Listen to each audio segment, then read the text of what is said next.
kaibigan, atin ito, atin ito, atin ito. Hey! Hindi ka ba nababahala?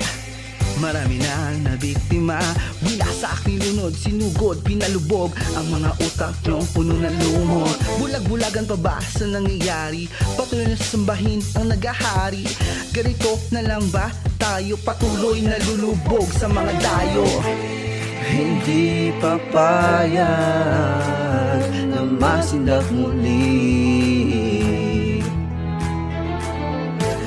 Laban hanggang sa huli, kasi atin na Pilipinas.